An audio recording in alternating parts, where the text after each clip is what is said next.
आदि आप लोग का हमारे चैनल में स्वागत है। अगर आप लोगों को मेरा यह वीडियो पसंद आ रहा हो तो वीडियो को लाइक करें, चैनल को सब्सक्राइब करें और ज़्यादा से ज़्यादा वीडियो को शेयर करें।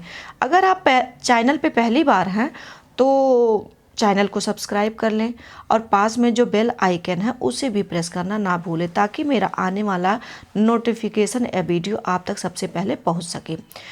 तो चलिए वीडियो शुरू करते हैं। इसके पहले मैं 3 वीडियो डाल चुकी हूँ, मतलब 3 अध्याय तक। ये चौथा अध्याय है मेरा। देखते हैं आप लोगों का कितनी कृपा होती है हमारे चैनल पे और माता जी की कितनी कृपा होती है। तो इसी पे चलिए वीडियो शुरू करते हैं। जय माता दी।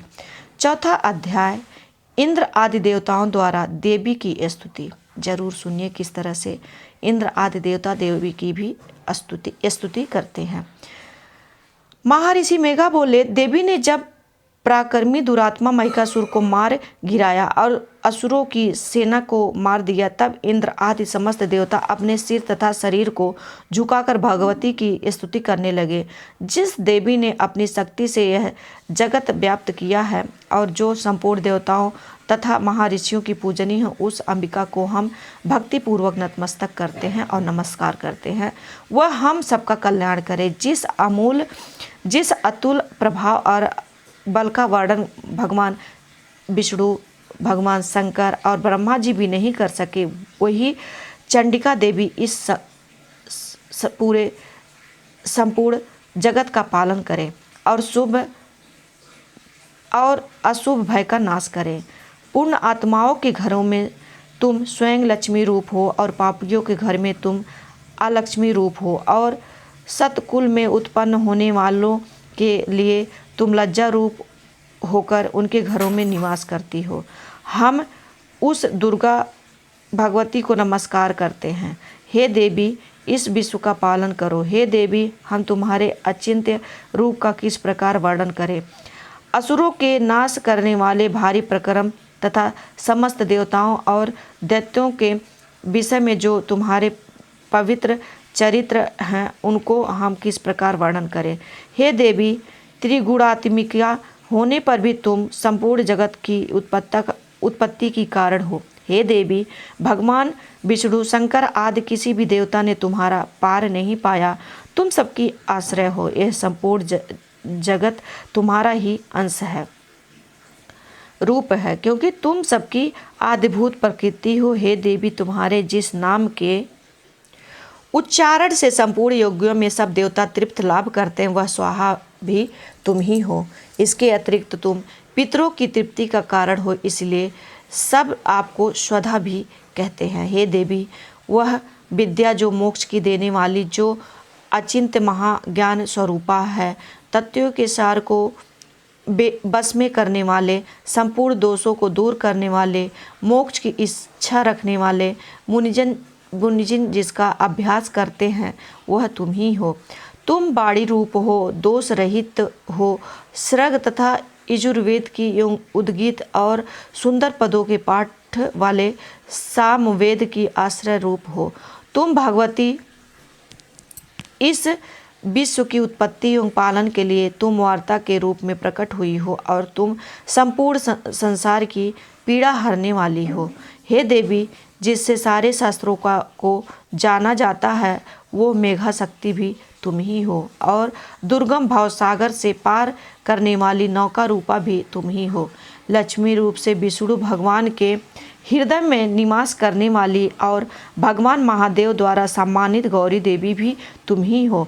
मंद मुस्कान वाले निर्मल पूर्ण चंद्रबिंब के समान और उत्तम सुवर्ण की मनोहर कांति से कामने तुम्हारे मुख को देखकर भी महिषासुर क्रोध में भर आया।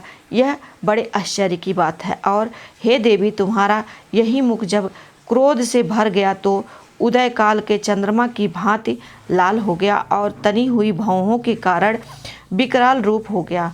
उसे देखकर भी महिषासुर के शीघ्र प्राण नहीं निकल गए। यह बड़े आश्चर्य की बात है।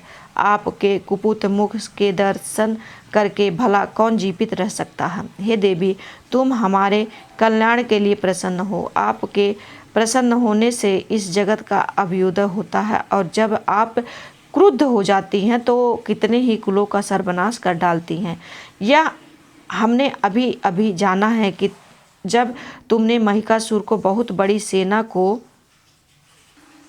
देखते देखते मार दिया। हे देवी, सदा अभ्युदय प्रताप देने वाली तुम जिस पर प्रसन्न हो जाती हो वही देश में सम्मानित होते हैं। उनके धन यश की वृद्धि होती है, उनका धर्म कभी शिथिल नहीं होता है और उसके यहाँ अधिक पुत्र पुत्रियाँ और नौकर होते हैं। हे देवी, तुम्हारी कृपा से ही धर्मात्मा पुरुष प्रतिदिन श्रद्धापूर्वक यज्ञ करता है और धर्माकुल आचरण करता है और उसके प्रभाव से स्वर्गलोक में जाता है, क्योंकि तुम तीनों लोकों में मनवांछित फल देने वाली हो। हे माँ दुर्गे, तुम स्मरण करने पर संपूर्ण जीवों के भय नष्ट कर देती हो और स्थिर चित्त वालों को के द्वारा चिंतन करने पर उन्हें और अत्यंत मंगल देती हो। हे दरिद्र दुख नाशिनी देवी, तुम्हारे सिवा दूसरा कौन है?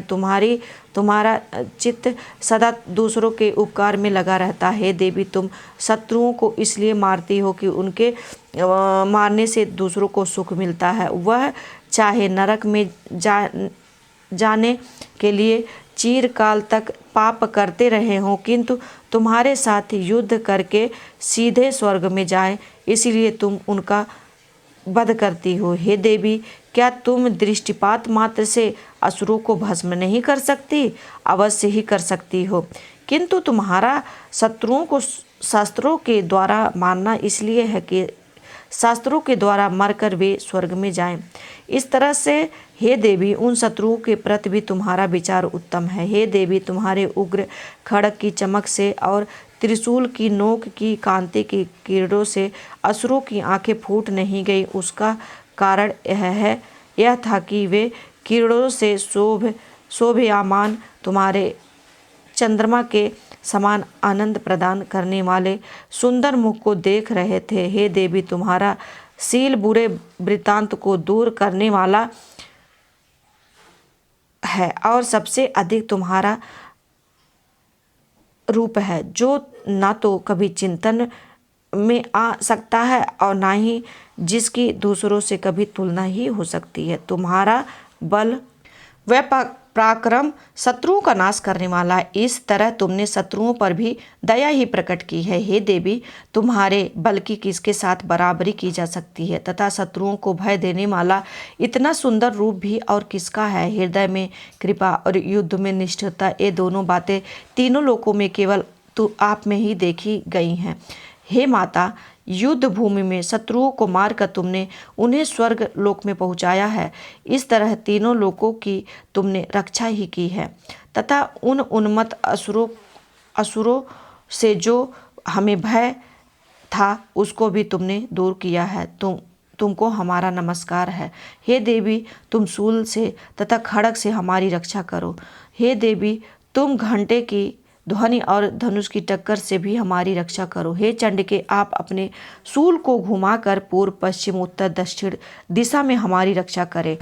तीनों लोक में जो तुम्हारे सौम्य रूप तथा घोर रूप है उनसे भी हमारी रक्षा करो तथा इस पृथ्वी की रक्षा करो। हे अंबिके, आपके कर पल्लवों में जो खड़ग, शूल और गदा आदि शस्त्र शोभा पा रहे हैं उनसे हमारी रक्षा करो। महर्षि बोले कि इस प्रकार जब देवताओं ने जगत माता भगवती की स्तुति की और नंदन बन के पुष्पों तथा गंध अनुलोपनों द्वारा उनका पूजन किया और फिर सबने मिलकर जब सुगंधित व दिव्य धूपों द्वारा उनको सुगंधित निवेदन की, तब देवी ने प्रसन्न होकर कहा, हे देवताओं, तुम सब मुझसे मनोवांछित वर मांगो।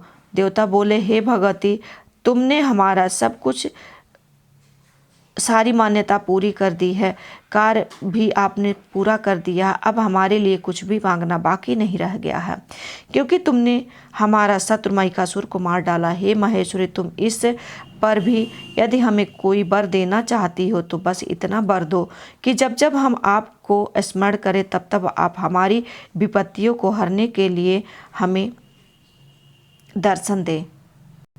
हे अंबिके, जो कोई भी तुम्हारी स्तुति करे तुम उसको बिना समृद्धि और वैभव देने के साथ ही उनके धन और स्त्री आदि संपत्ति भी बढ़ाएं और सदा हम पर प्रसन्न रहे। महर्षि बोले, हे राजन, देवताओं ने जब जगत के लिए तथा अपने लिए इस प्रकार प्रश्न किया तो बस तथास्तु कहकर देवी अंतर्ध्यान हो गई। हे भूप, जिस प्रकार तीनों लोगों का हित चाहने वाली वह भगवती देवताओं के शरीर से उत्पन्न हुई थी, वह सारा वृत्तांत मैंने तुमसे कह दिया। और इसके पश्चात दुष्ट असुरों तथा शुंभ निशुंभ का वध करने और सब लोगों की रक्षा करने के लिए जिस प्रकार गौरी देवी के शरीर से उत्पन्न हुई थी, वह सारा वृत्तांत मैं यथावत वर्णन करता हूँ। इसी पे हमारा दुर्गा सप्तशती का चौथा अध्याय पूरा होता है। आप लोगों को कैसा लगा कमेंट बॉक्स में ज़रूर बताएं और जय माता दी लिखना ना भूलें। तो इसके बाद मैं पांचवा अध्याय कल बनाऊंगी। तो तब तक के लिए जय माता दी।